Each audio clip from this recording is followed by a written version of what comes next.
اعوذ باللہ من الشیطان الرجیم بسم اللہ الرحمن الرحیم رب اشرح لی صدری ویسر لی امری واحلل عقدۃ من لسانی یفقہوا قولی۔ 11 ذی القعدہ اسلامی تاریخ۔ حضرت عمر بن عبدالعزیز رحمۃ اللہ علیہ کی خلافت۔ خلفائے راشدین کے بعد جس خلیفہ کا نام بڑے ادب اور احترام سے لیا جاتا ہے وہ عمر ثانی حضرت عمر بن عبدالعزیز رحمۃ اللہ علیہ ہیں۔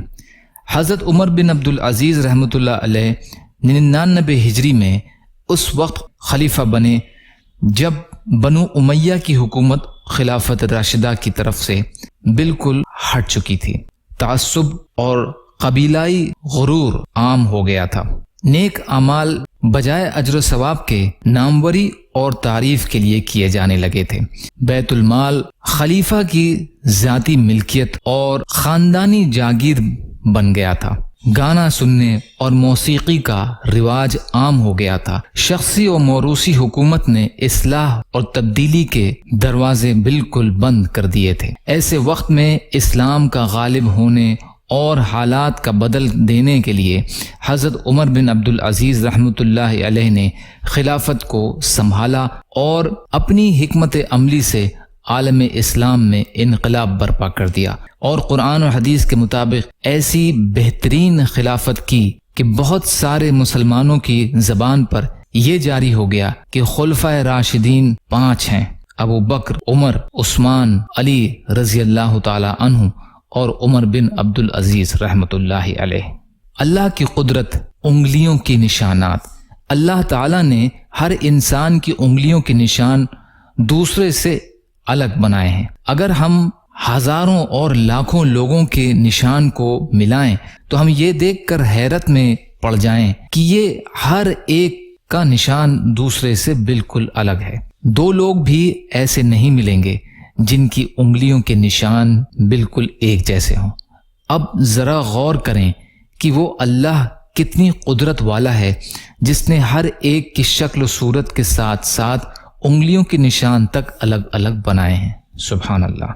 ایک فرض کے بارے میں مزدلفہ میں وقوف کرنا۔ قرآن میں اللہ تعالیٰ فرماتا ہے جب تم لوگ عرفات میں وقوف کرنے کے بعد واپس آنے لگو تو مزدلفہ میں مشعر حرام نامی جگہ کے پاس اللہ کا ذکر کرو۔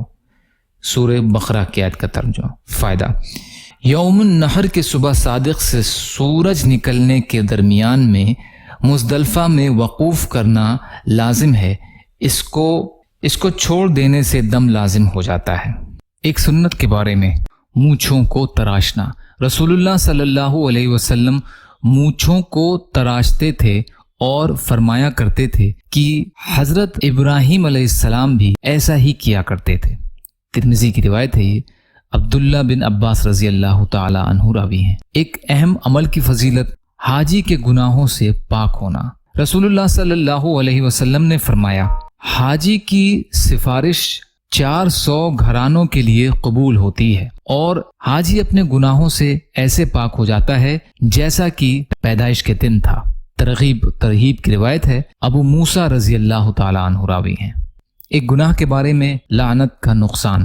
رسول اللہ صلی اللہ علیہ وسلم نے فرمایا جب انسان کسی پر لعنت کرتا ہے تو لعنت آسمان کی طرف جاتی ہے لیکن اس سے پہلے آسمان کے دروازے بند ہو جاتے ہیں، پھر زمین پر اترتی ہے لیکن زمین کے دروازے بھی اس سے پہلے بند ہو جاتے ہیں، پھر دائیں بائیں جاتی ہے لیکن جب کوئی راستہ نہیں ملتا تو جس پر لعنت کی گئی ہے اگر وہ لعنت کے لائق ہوتا ہے تو اس پر پڑ جاتی ہے اور اگر وہ اس کے لائق نہ ہو تو وہ لعنت کرنے والے کی طرف لوٹ جاتی ہے اور خود اس پر لعنت پڑتی ہے۔ ابو داؤد کی روایت ہے۔ ابو درداء رضی اللہ تعالی عنہ راوی ہیں۔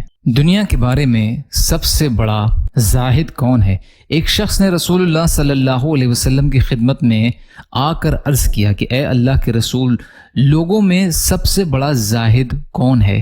رسول اللہ صلی اللہ علیہ وسلم نے فرمایا جو قبر اور اس کی بوسیدگی کو نہ بھولے اور دنیا کی ضرورت سے زیادہ زیب و زینت کو چھوڑ دے، باقی رہنے والی آخرت کو فنا ہو جانے والی دنیا پر ترجیح دے، آنے والے کل کو اپنی زندگی کا دن شمار نہ کرے اور اپنے آپ کو مردوں میں شمار کرے تو یہ سب سے بڑا زاہد ہے۔ ترغیب و ترہیب کی روایت ہے، ضحاک رضی اللہ تعالیٰ عنہ راوی ہیں۔ طب نبوی سے علاج، آب زمزم کے فوائد۔ حضرت جابر بن عبداللہ رضی اللہ تعالیٰ عنہ کہتے ہیں کہ میں نے رسول اللہ صلی اللہ علیہ وسلم کو فرماتے ہوئے سنا، زمزم کا پانی جس نیت سے پیا جائے اس سے وہی فائدہ حاصل ہوتا ہے، اس سے وہی فائدہ حاصل ہوتا ہے۔ یہ ابن ماجہ کی روایت ہے۔ قرآن کی نصیحت، قرآن میں اللہ تعالیٰ فرماتا ہے، اے ایمان والو، شیطان کے نقش قدم پر نہ چلو، اور جو شیطان کے نقش قدم پر چلے گا تو شیطان بے حیائی اور بری باتوں کا حکم کرتا ہی ہے۔ سورہ نور کی آیتوں کا ترجمہ۔ یا اللہ ہم سب کو کہنے سننے سے زیادہ عمل کی توفیق عطا فرما۔ یا اللہ جو مظلوم ہیں، پریشان حال ہیں، بیمار ہیں، قرض میں ہیں، بے روزگار ہیں، محتاج ہیں، ان کی مدد فرما۔ یا اللہ جو دنیا سے چلے گئے ان کی مغفرت فرما، سچی توبہ کی توفیق عطا فرما۔ یا اللہ صبر کرنے والا، شکر کرنے والا، اچھی طرح عبادت کرنے والا بنا۔ جو مانگا وہ بھی عطا کر دیجیے، جو بھول گئے ہیں وہ اپنے فضل کرم سے عطا فرمائیے۔ برحمتک یا ارحم الراحمین۔ لا الہ الا اللہ محمد رسول اللہ۔ السلام علیکم۔